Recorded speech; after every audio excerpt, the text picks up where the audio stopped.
What's up, everyone? So, yeah, we're looking at Anthony Joshua versus Ngannou coming up, Francis Ngannou, and it's all going down in Saudi Arabia. It's really insane how this is all taking place, unexpected. It's coming fast. The money must have been super right for this to be on the table so fast. I guess Deontay Wilder, which I agree with, decided to sidestep for now. Anthony Joshua.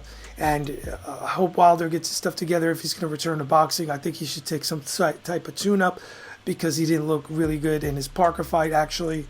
He looked really bad, and it looked like he lost some passion or timing, everything. He just needs, if he's going to come back to boxing, he should have a tune-up. But looking at this fight, it's really difficult to predict for many reasons. Anthony Joshua versus Francis Ngannou is coming off the heels of Joshua's win, of course, against Otto Wallen. And Francis, obviously, some people think he beat Tyson Fury. I think when he knocked down Fury, it was a wake-up call. Fury got his stuff back together, pulled it back together, and mounted a comeback on the cards. Very close. Either way, I felt like it was a loss in a way for boxing because there's so many, you have a novice fighter, and then you had Tyson Fury. Whether he trained or not, that's debatable, but I think he didn't. I just think that it's a weird time in boxing, and this is the way it's going for 2024. This is the way it's happening in the 21st century with fights, and the Ngannou fight versus Joshua is going to be really hard to predict because there's so many variables. What's going to happen? You have Ngannou saying straight up. So I just watched that press conference and the commentary after. He's saying, Ngannou is basically saying that Anthony Joshua was a not one-dimensional fighter, but he says he's very, orthodox, whereas Tyson Fury was unorthodox, and he's gonna really be. He gave the impression it was going to be an easier fight, while not saying it's going to be an easy fight. What he acknowledges that Tyson Fury is a much more complicated fighter, very unorthodox, switches up, and he did lose. He has a losing record, 0-1 going into this Anthony Joshua fight, where you have a professional boxer who was not as polished, in my opinion, as a prime, top-notch heavyweight like Fury. Obviously, he lost to the Ukrainian guy Usyk twice, and so on paper, you would think that still that Joshua should be able to outbox Francis. He should win the fight.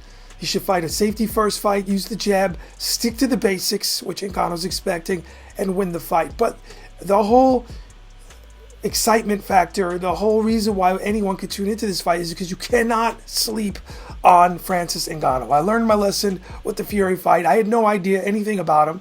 I don't watch too much MMA anymore, and I had no idea what this man was capable of. Totally sleeping on him, and look what happened. Even though I was right predicting Fury would win like many others, I would be happy if it went the other way, the decision, even though I thought Fury edged him out on the cards.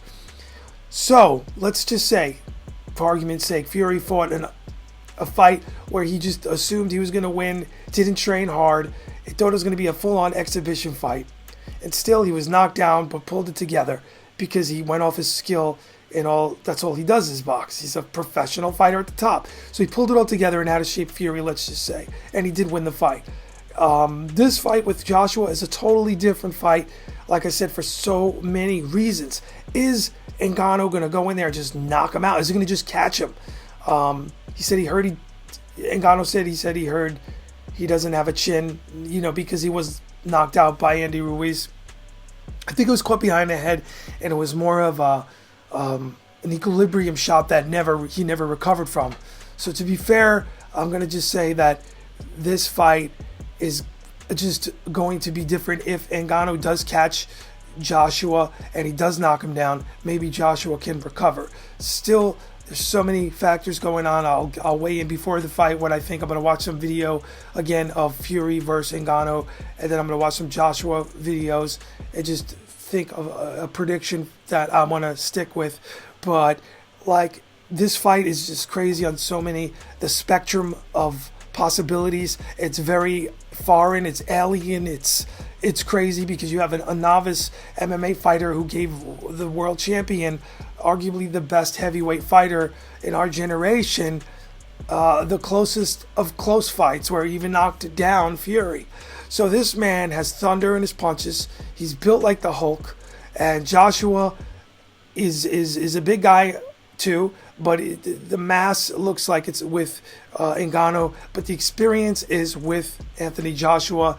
So Anthony Joshua, on paper, should win this fight via whether TKO, KO, or decision win. But I think Ngannou is going to pose so many problems. I think we can never sleep on Francis Ngannou again. And a lot of questions are going to be answered in this Joshua fight.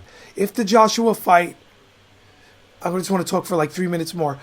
If the Joshua fight is going to be game-changing where Ngannou doesn't come back or return to boxing at this level, it's because Joshua demolishes him, exposes him, because Joshua looks like he's training, like he said, for a heavyweight championship fight. So there's going to be so many questions answered. That's what makes this fight worth watching, worth buying if you're going to buy it.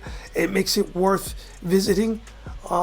It's going to be, I think, Francis, because of the Tyson Fury fight, even though I felt like he didn't deserve that shot because it took someone else's who earned a top 10 position to fight Fury spot. Well, guess what? Doesn't matter anymore. The money's here. Francis Ngannou put on a great fight for himself, and he shook up the world for so many boxing fans like myself. This is just something, we're in new water here, where you have a guy that's so talented, so massive, that he can have no amateur background in boxing, no big golden gloves or just a heavy amateur background, and he just steps into boxing from another sport and hangs with the champion, and arguably for some people beat the champion, that is Fury, and now he's fighting another guy who's at the top of boxing, and that being Joshua. I'm really excited to see this fight. I want to see what happens. All the questions, if you will, are going to be answered, a lot of them. And is it going to be a blowout? Can Ngannou? Yes, he can, in my opinion. Yes, he can. Tyson-like power, Foreman-like power, knock out Anthony Joshua. He's a heavyweight. He's massive. So if Joshua, which he should be trying to do, sticks to the stiff jab, fights the fight with boxing basics using the sweet science, even though he's not as nice as Usyk, even though he's not as nice as Fury in his prime, that is Joshua, he still should be able to command a big lead in his fight safety first, and pick apart Usyk, expose him, school him, and box around him. Stay away from the big power, tie him up, confuse him, and stick to the basics at the same time. Whereas you cannot sleep on, did I say Ngannou? Francis Ngannou. You cannot sleep on him. So it's going to be exciting, but my prediction is not in yet.